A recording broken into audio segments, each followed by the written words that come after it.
us pray. The most gracious and holy Father, Lord in heaven, wonderful sacrifice, you have given us. We have the moments of the living and souls of the Lord and the life.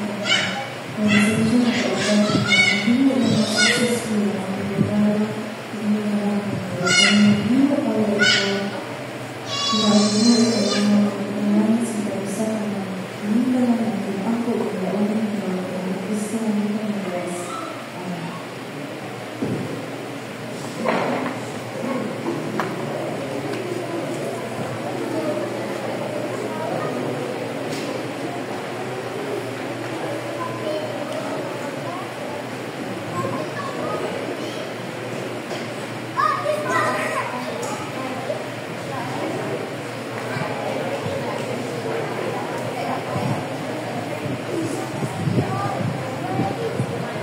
Everybody, take my command.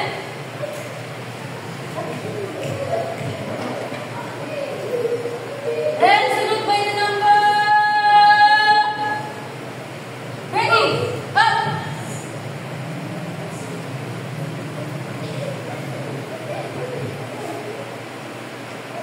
Kayang magiliw, pero sa siyamanan, alam ng puso sa libu'y buhay.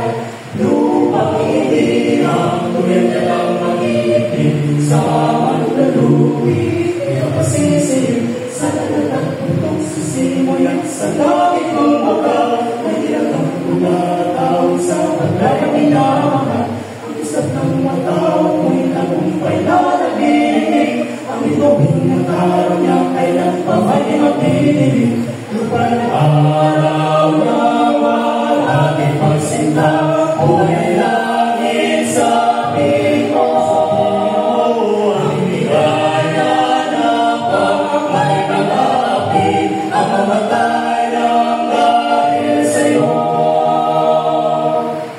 Ready, two.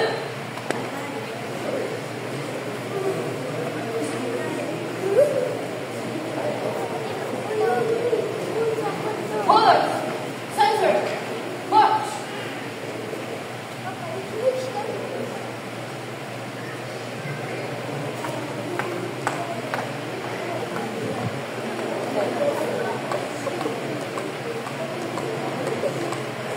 Forward, march.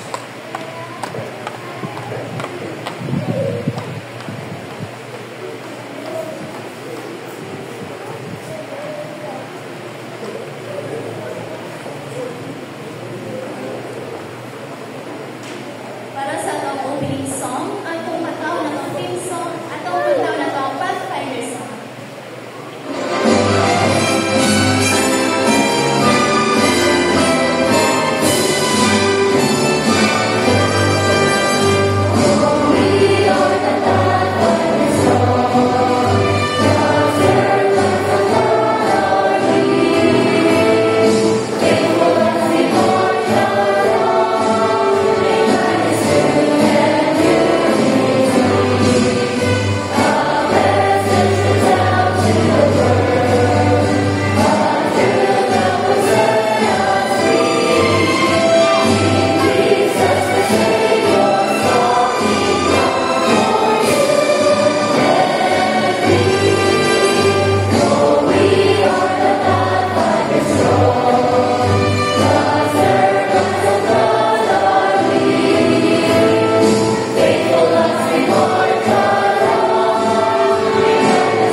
Let us all recite together a final pledge. Ready, up. By the grace of God, I will be pure and kind and true. I will keep the Pathfinder law. I will be a servant of God and a friend to man. Ready, two.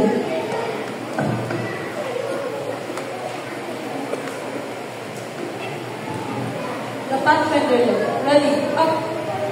The Pathfinder Law is for me too. Keep the morning watch. Do my honest work. Care for my body. Keep a tender eye. Be courteous and leisure. Walk softly in the sanctuary. Keep a song in my heart. Go with God's word. Ready, two.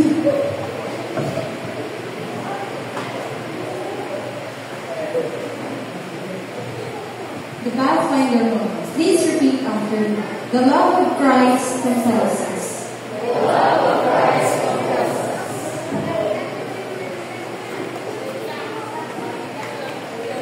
The Pathfinder Aim. Please repeat after me. The Advent message. To all the world. In my generation.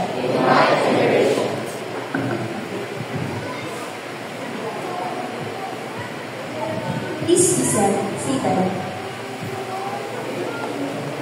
We are gladly welcoming everyone in this joyous event. Our parents, brothers, and sisters, master guides, adventurer club, pathfinder clubs, and senior youth leaders. We are in high hopes that this momentous event ignites and kickstarts the spirit of God's soldiers within us as we traverse this world with vigor and strengthened faith in Him. Let us all together witness a sanctified ceremony of commitment of our pathfinders to our loving God. May this be a living inspiration for all of us to continue growing and working in Christ Jesus. Welcome, welcome, welcome.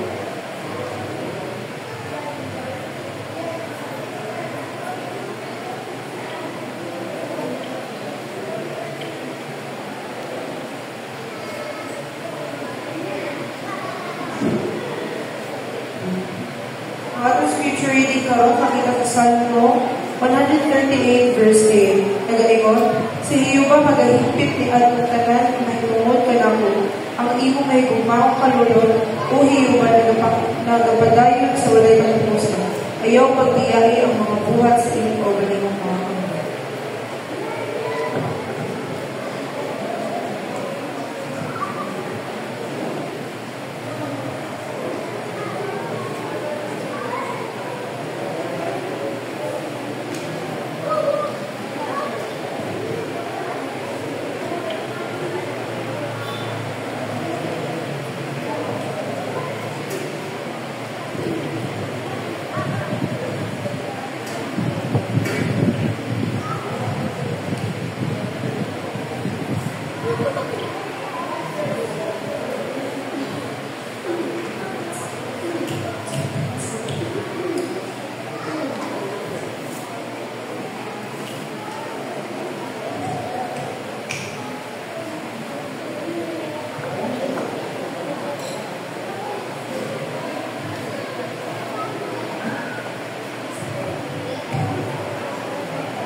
Jesus is the answer, and He is the way. Salamat sa atong angels' voices sa natawang awit parang sa Ginoo galat na atong tanan.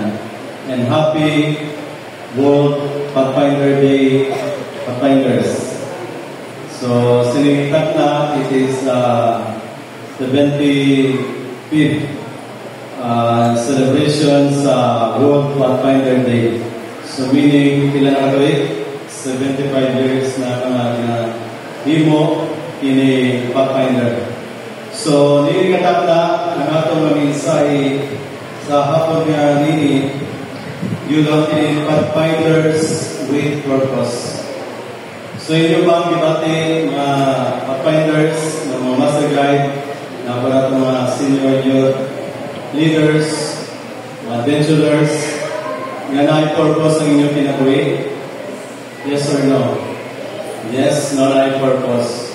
Kung ang atong text, ang inyong nini sa Psalm 138 verse 8, the Lord will fulfill His purpose for me. Nagpadayon, your love, Lord, endures forever. Do not abandon the works of your hands. Ini nga prayer na is a prayer of David. So, dyan iniingatap na ato isutan ang kinabuhi ni David. Kung yun sa si David nakaklon sa purpose sa iyang kinabuhi. May mga panahon sa inyo, Kristo kita sa itong kinabuhi, ginawa sa mga ng purpose mo sa akong kinabuhi. O gusay mo, abot ang akong Kristo, ilahin ako,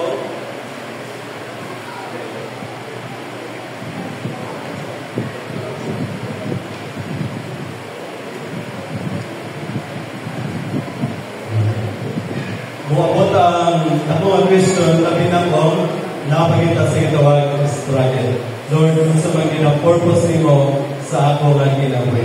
So this time, ato to na ng kinabuhi ni David, nga mapana to inspiration of lesson, how to make our life purposeful. Diningatag na, ang unang punto nga tutunan, remember, sa life ni David, an ordinary young man, or young man, with an eternal calling. So, unang purpose sa kinabuhi ni David is sa naman. David is an ordinary man with eternal calling. So, ito pa po isang ordinary lang ta, pero na eternal calling ang ginawa. Yes? Amen. No? So, praise the Lord. So, manang isa sa kinabuhi ni David, especially sa time na piliyon, no? I-anoint na ang mayroong sunod nga hari. O sumala sa sugo sa Ginoo kay Samuel, antuki ang pamilya ni Jesse. Pilihan nito ang tao nga akong pagpilion na mayroong sunod nga hari. O sumala sa storya ng young people, Pathfinders, di patita na tanang anak ni Jesse. O nag-expect sa Samuel na itong pinakagulang na guwapo, moto ang mayroong hari. Isa-isang kisunan ni Sultan sa pinakamagulang na kayon si Samuel kanina. Okay. Tol. Hindi na ako pa na convert to. Sa tol. And handsome. No, ba? And makita na ito ang lawas, ready for battle. Kayon si Samuel kanina yun. Yan naman, wapo lawas, wapo pagin ang nawog, ang halit yun. Kung sumala sa pagtanong niya ang isunan, kung na naging Samuel mo, naging niya ang isunan niya, halit. Pero kalit yung mga ginoo ng Samuel, hindi siya ang ipiling.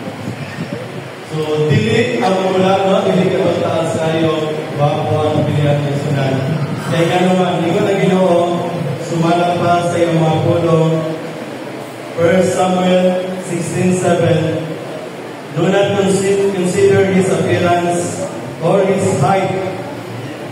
People look at the outward appearance, but the Lord looks at the heart.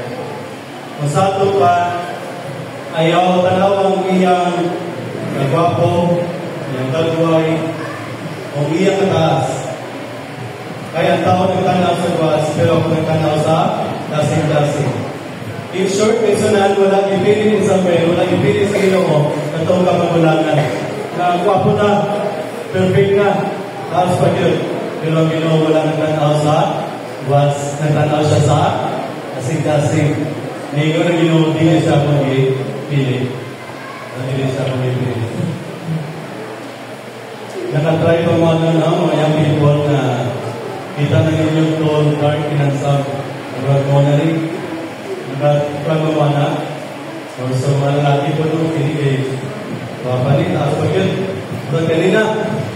Pero may mga panahon, mga patanoon, pathfinders, minsan pa sa mga itawag, makaingon kang maragaw na gini. Pero sa iyo sa Ginoo, wala ko nagtanaw sa buwas, nagtanaw po sa kasing-kasing. Amen? So, sumalang isunan, unang anak, dili. Ikaduwa, dili dapon. Ikatulo, dili dapon. Ang to na kaya abot sa pito, dili dapon. Namutala, ang Mount Samuel, si Pati Samuel, mo nabatitan na inyong anak. Ingon si Jesse na napay ko sa. So, di ba hindi ko lang kung tawag dati mo tanan? Ano wala naman ito kay Salit? How God po? Wala pa mo na question nga, ito pa na si David, no? Wala kay Salit dito. O sa mga rason nga, wala kay Salit si David, isa nagalikan na nag-speak na dito sa Ilion. Nga naman, hindi man bagay yung lawas, pang-away, pang-giba. No? I-underestimate na lang si David. Yan David, pwede masunod nga. Bisa na may suon, wala lang man nag-wait na, pilihan na, gusto natin. Wala din sila nagsumpong kay David. Hindi pa nila gusto si David, mong may mong. Pero may sunang balik na po sa Biblia, wala nang tanong ino sa ang labas, hindi sa kasing-kasing. Gingon tao ka, daladali ang mga David na bata. Pagkita may sunang mulay-ulay, gingon nila yung Ginoo ng Samuel, mo na lang. He's the right one. No? The right one. Mo na lang. So, mo na sa pagpili sa Ginoo, yung people, basahin kay Mantan, Ginoo, dito worthy, dito magpupwede, bata ko. Pero kung piliin ka sa Ginoo, ikaw yung piliin sa Ginoo. Amen? Amen? Amen? Amen, no? Ingat na mga isunan. So, in the same way, basahin daw kay nanamagin na yung mga lap-lap ko daw tayo ng mga class. Ulatan ng yun ang way sa Ginoo. Amen? No, matalang ayaw din sa mo pa muna, mapadali. Eh, mabuti ng panahon, may yun ang Ginoo, muna na siya. So, ato pa tayo nun din nakita na ito, nga si David, may sunang nidawat sa mga katungdangan. Una, David, the ordinary man, but eternal purpose. Kaya siya man musunod nga hari sa Israel. Ikaduwa, purpose is born in secret. Asa daw?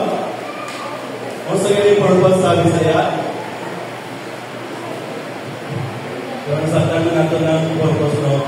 Purpose is born in secret. Hindi na ito natanaan kasi David, bibili sa Ginoo, sumala sa iyang kasing-kasing. But let us remember that, purpose is born in secret. Kung nato makita kinabuhi ni David, no, young people, makita natin sa 1 Samuel 17, verse 36, your servant has killed both the lion and the bear.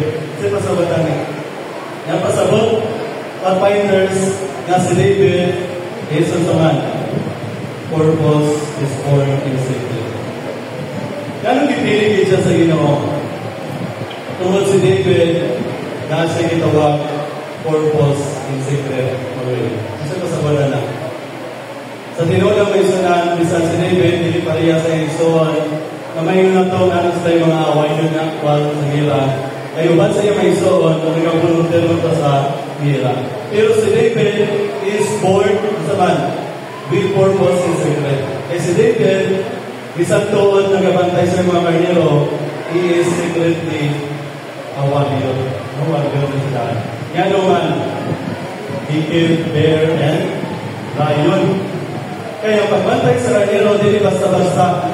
Kung hindi mo siya tanawon, sa unang panahon daw, simpulan siya, o humble yung trabaho. But remember, si David is, iyang ginapotisyonan ang mga sheep against lion and bear. Isa na nakapatay ng lion na rin.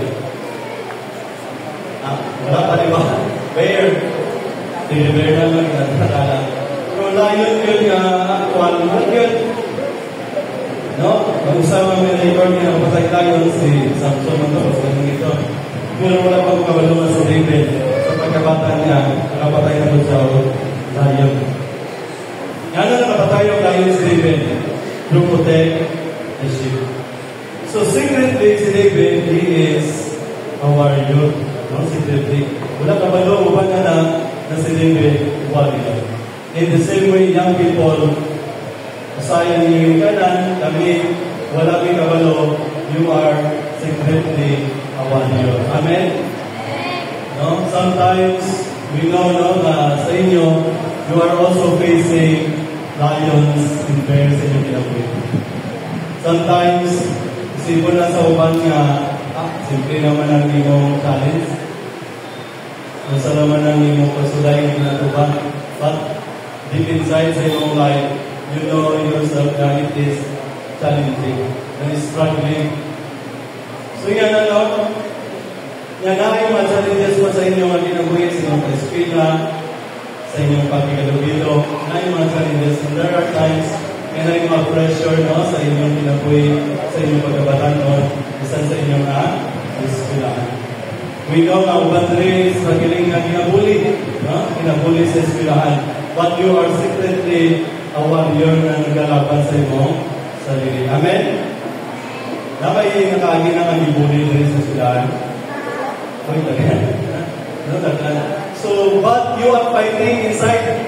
Naging mo, tupagin mo, to overcome this bullying, this struggle sa atin. Ang uban ng struggle, no, kay mga isang, mga Chris, ikaw na struggle nyo lang. Sabi naman, pasok mo, bright man ito. But you are secretly a warrior. Ganon, you are putting your trust in Jesus. Amen?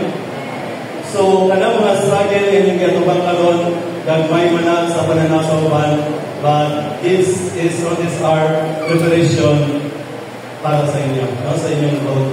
So that's why, na may mga gabot sa inyong kinabuhi, mga struggles, face it. No? Tubangan ninyo na, like David. Nga may mga lion, nga mga tubang niya, mga bear, yung katubang, iya binyalang kawayon. Kung sa'yo gamit, sling, no? Sling.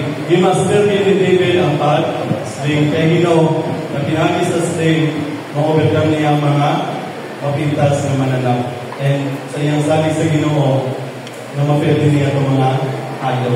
Mga ayaw. Nga naman, kung sa iyang ginaproteksyonan, ang mga sheep. So that's why you are born in with purpose in secret. No?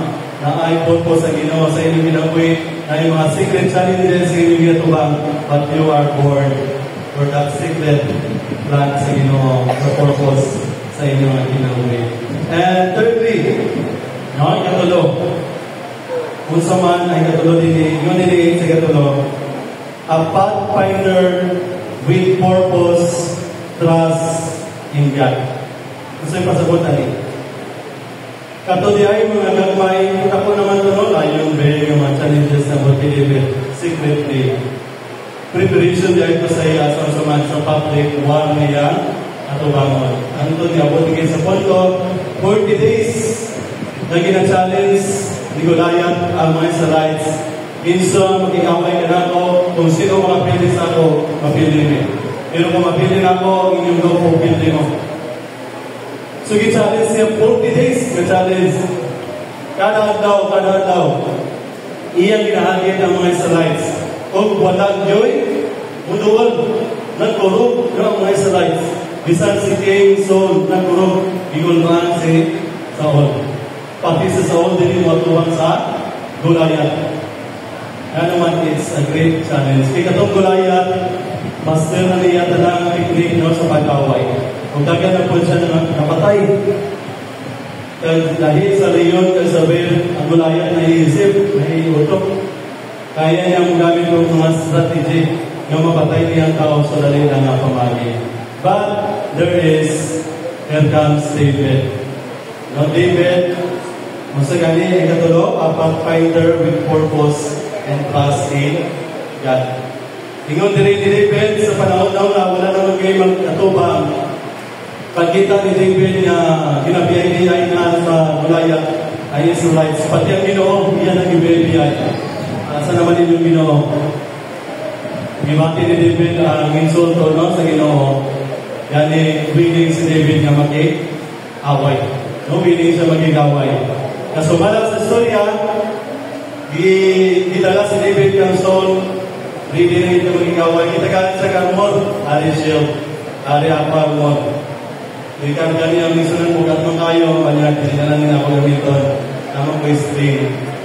Tapos ay sumpad niya na lang misalnya kay shepherd. So sumala dito ingon pa sa isulti ni David no to dito na siya sa tabangan sa Goliath. Ingon niya dito, you come against me with sword and spear. Sa dala ni Goliath, sword and spear. Imagine, long distance pwede spear ni Goliath si David. Short distance, pwede niya espadaan si David. Pero ingon ni David, may sunan, dala niya ang spear, dala niya ang espada, pero ingon ni David, ingon niya din ni spear and javelin, but I come against you in the name of the Lord Almighty. Kung saan yan dala? The name of the Lord Almighty, no, dala ni David. Meaning ang iyang trust sa Ginoo. Nagsalig siya sa Ginoo na iyang makangkilang Goliath. Kung sumala sa istorya, wala pag-action ng Goliath, ang tuyok na ni David ang iyang sling. Walang pili sa klima, dito kayo na bato, no, ang hindi kayo na bato. Ang naman niya, isaligan niya ang Ginoo, yung po niya sa Ginoo, namudawin siya sa mga Goliath. Sumala sa story, no, pagtuyok na niya sa Mount Slain, iigo nila, yung nasa manaigot, so hit na story.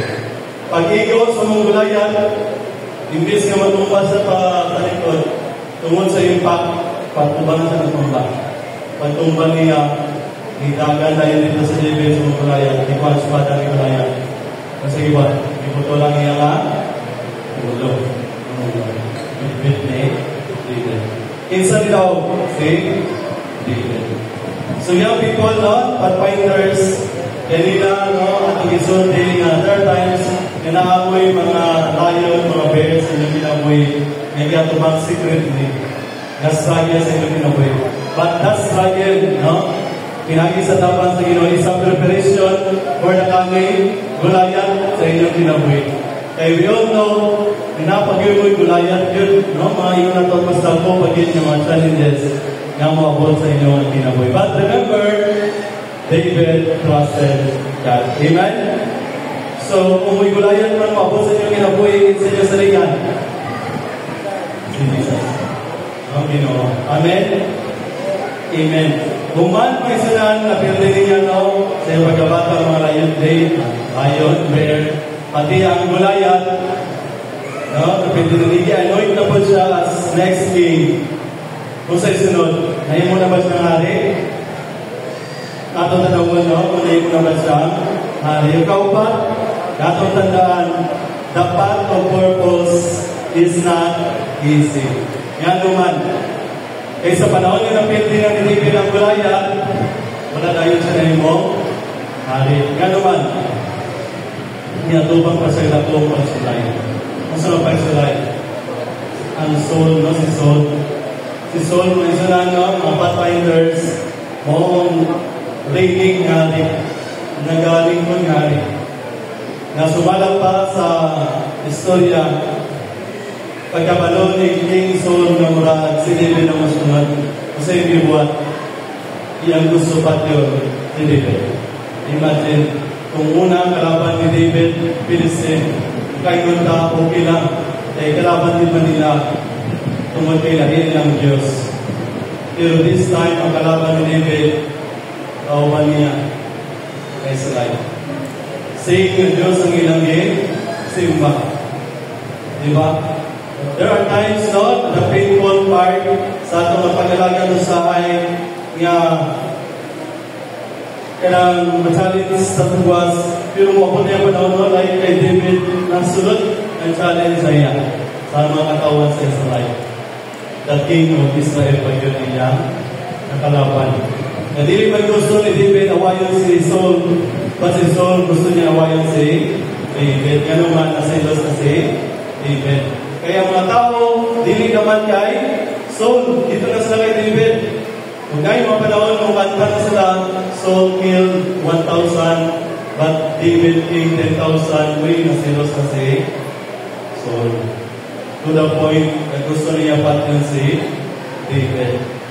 Nagkabalo ba mo mga young people ng pag-finders nga nagkapagaan sa loob ni Saul isang music ni David. Ay na ng panahon may sunan si Saul, gibiyan isa sa Ginoo, no? Pagkautang spirito ng kasulod sa iya. And si David mo mag-music sa iya para mo bakunaw ng espiritu. But time has come, si David na po niyang gusto natin. Kung saan ito po? Niyabot si David, niyakapot sa priba, naglangyaw, asa na lang siya nagtuyog-tuyog. Napay moment nga nagpanggap siya na wala sa may pauna-una para lang yun nga masurvive si David. Ngay moment na ikaw niya sa pinapay nito sa sandaling ng pari na ang kamakaw na to. Tungkol kay wala na kayo advance si David. Na si David. Meaning, no, yung people pathfinders, sa ato dahil pag-overcome ng mga datong trials, ng mga giants sa atong kinabuhi, dili ka dahil diya matapos. Amen? Winapa dahil sunod. That's why, kung na-purpose sa atong kinabuhi, it is not an easy life, no? An easy purpose. But let us remember na through that moment sa kay David, na mas-struggle, ang pabiling niya po si David, na nagsaling sa Ginoo, ang nagpabos sa iya, kaugalingon. That's why, ingon din the path of purpose passes through the wilderness before reaching the palace.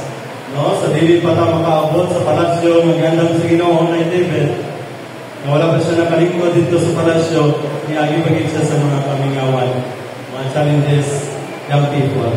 And ingon pa sa first Samuel, no? 24%. Dahil kita sa ikalima. The last day niya, a pathfinder with purpose honors God. But despite sa mga challenges, not easy life sa atong pagka-pathfinders, pagka-servant sa Ginoo, let us remember na kita ang pathfinders with purpose honors God. In what way? Ato makita example ni David, ato basahon na rin sa Psalm 1 Samuel 24:10, I will not lay my hand on my Lord because He is the Lord's anointed. Kung sa'y pasabot na, despite as David is a warrior, he still honored God.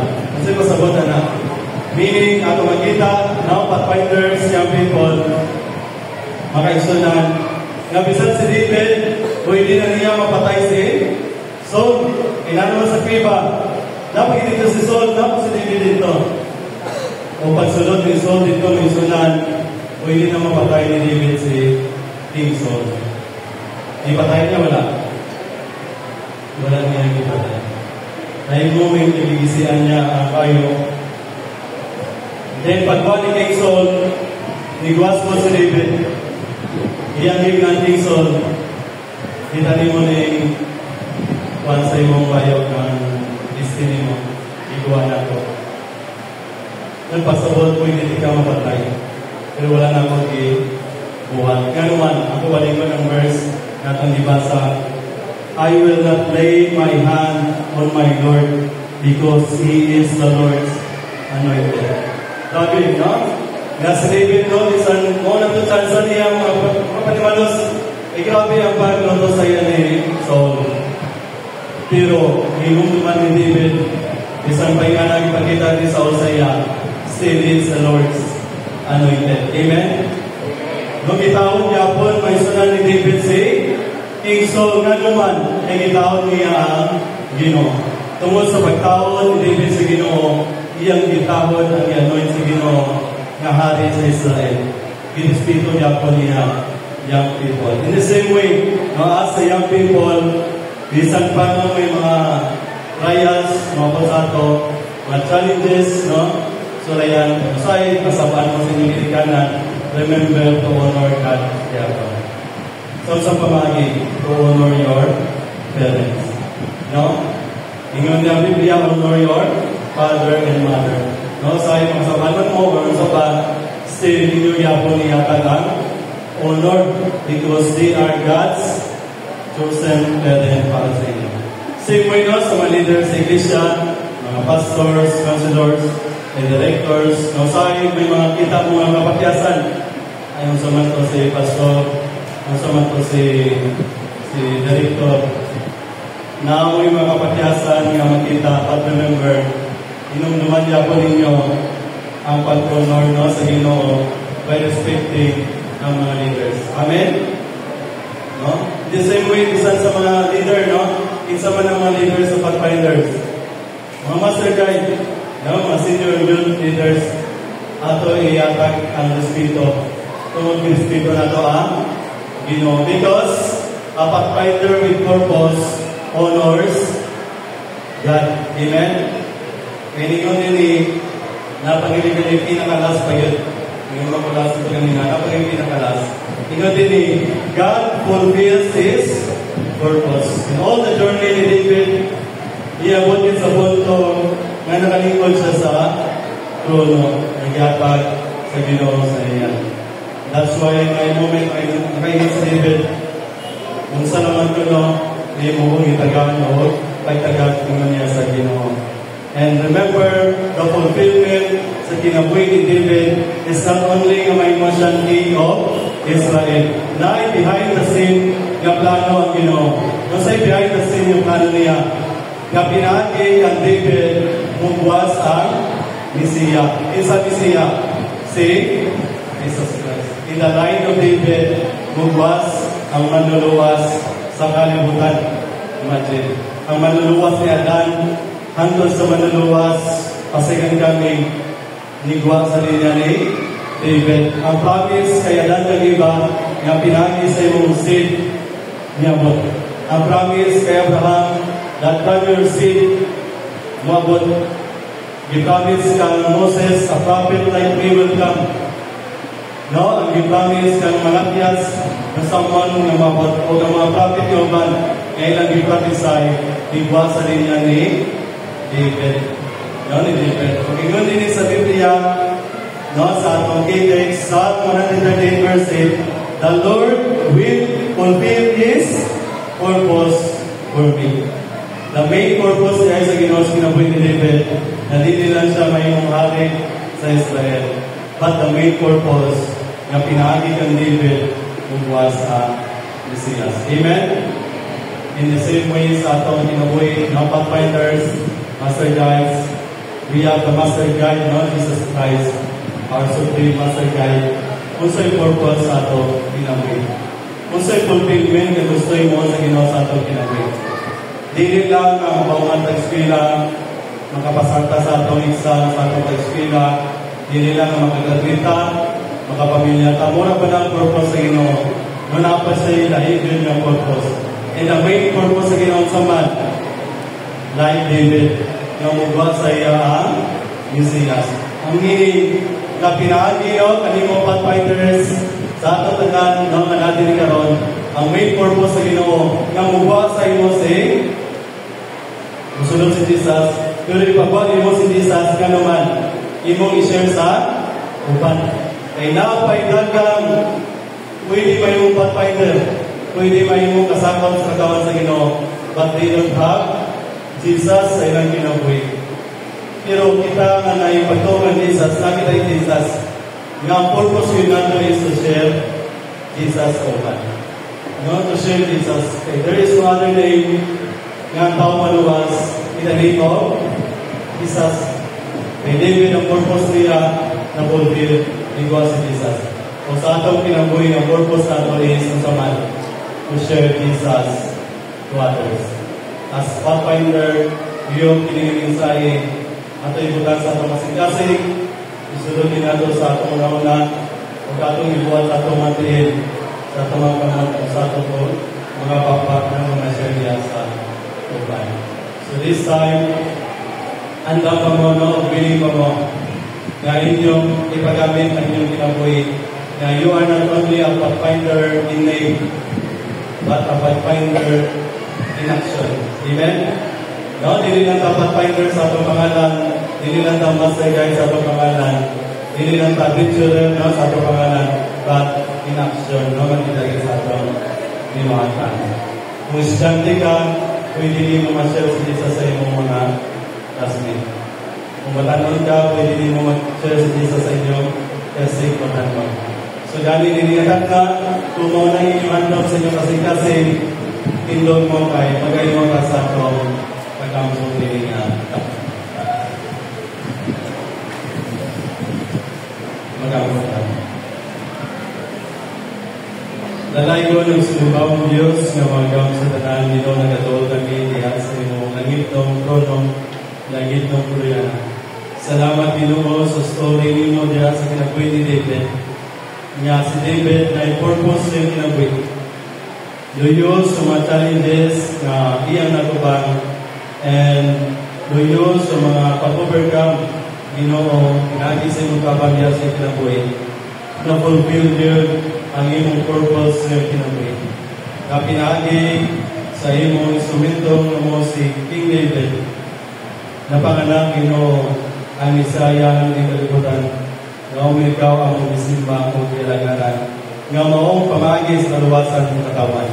Gani niningatan na uban sa mga master guides, mga senior youth leaders, especially on this celebration sa World Pathfinder Day, ang mga pathfinders, mga adventurers, na willing na magabuhat ka kanimo bansong kaisunan, nga pinagi sa iyong grasya Ginoo, sa iyong balang espiritu, nga imong ibubuo sa matagusan namo, kami mahimong instrumento to find that path para sa mga tawan, and that path is Jesus Christ, anak kanila o anak namo.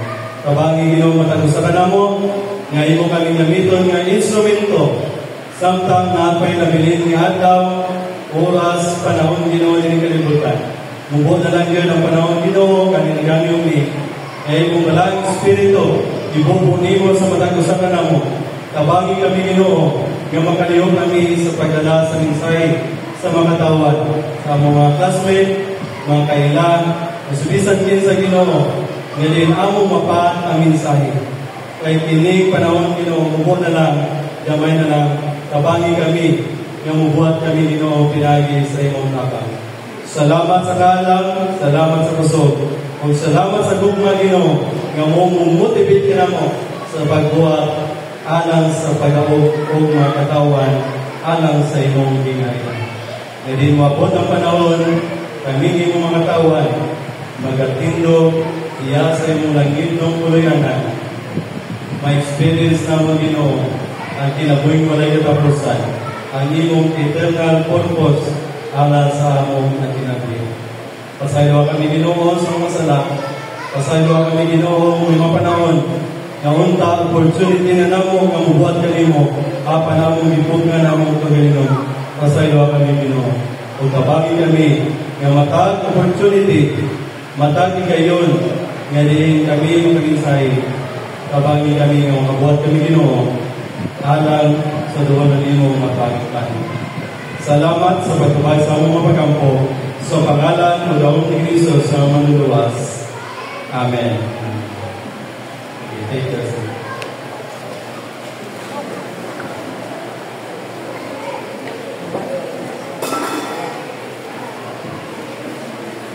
Thank you so much sa ato ang mga participant no. So sa una na sayod ang atong part 1 mo to siya mga kaigsuunan.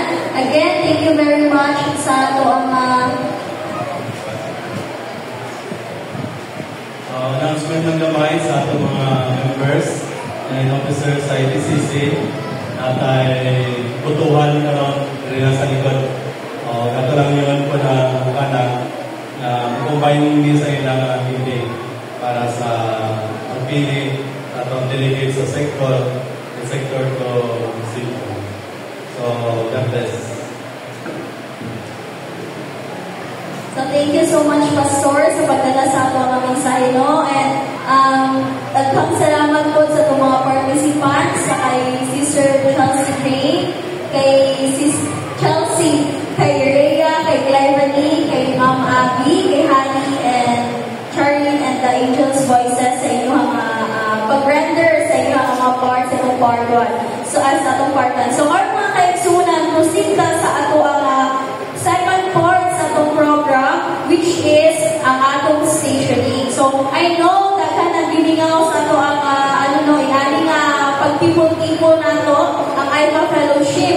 So, ang ato ang part 2 is full of activities. Activities na mapukaw ang ato ang mga huna-huna, mapukaw ang ato ang physical, and ato ang mga huna-huna nga ay, tayo siya, inana. So, karon mga kaigsunan, ang atong station, 7 siya kabuo. Sa matawag na akong pangalan, pwesto na mo sa inyong mga station. Si Sister Iwana, Sister Reddy, Sister Kai Contreras, si Brother Zanro, Sister Daffodil, then si Sister Glyvany. So, pwesto na mo mga kaigsunan sa inyong mga stations, kung kasaman mo. So, remember, yung duminin nyo ha, kung isang mga station. Ang station 1 is si Ate Iwana. Station 2, si Ate Reddy. Asa si Ate Reddy? Please, mga fasi, ato sa talinga diri sa front. Ina-request na ko si Ate Iwana, si Ate Reddy, si Ate Kai. Please, ato sa po sa front. Si Brother, si Kuya Zanro. Asa si Kuya Zanro? Then, si Ate Dav, and last, si Ate Glyvany.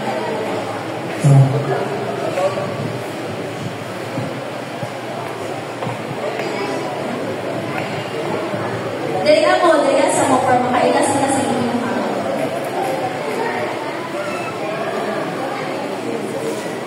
Ate Juan. Kulang pa o isa si Ate Dav. Kailangan mo na ng Ate Dav, no?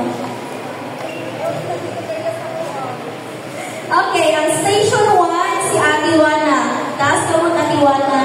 Si Ate Iwana, ang station 1. Station 2, si Ate Reddy. Station 3, si Ate Kai. Station 4, ako. Station 5. Sa station 5, kay duha sila. Si Ate Honey, si Ma'am Honey, o si Kuya Zanro.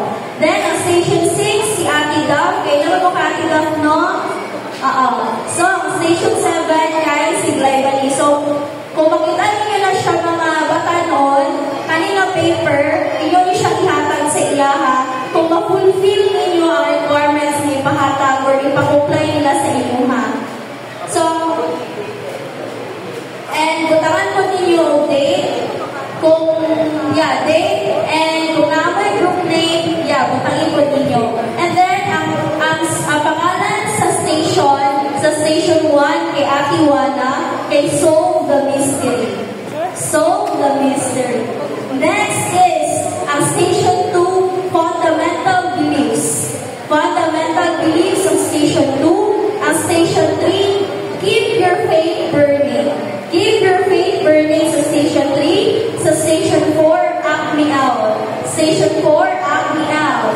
Station 5, Recite the Pathfinder Law, Pledge, Aim, and Motto. Wala siya ang station 5. Station 6, Covenant Collect. So, ang mag-explain na niya si Ate Dav, Covenant Collect. At ang mga fast na explain na niya.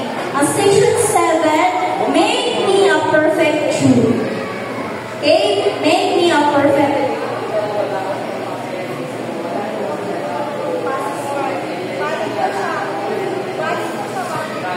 And guys, kani siya ka paper, ayun din siya wala and date kay kung magpaperma mong passport, valid ito siya kaya iba na station nato na siya sa passport. passport na to. So again, ayaw nyo wala inyong paper or kung pwede ko na yung pangalan dali sa likod. Kaya namin nakabutang dali station 1 to 7 sa likod ang name sa inyong grupo.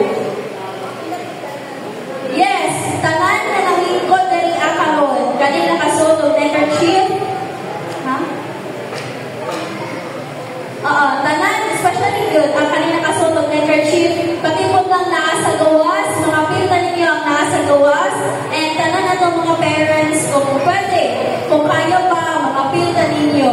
So, karon mga kaigsunan, mga batanon, mag-counting na ninyo into 5 groups. So, 1, 2, 3, 4, 5. Mag-start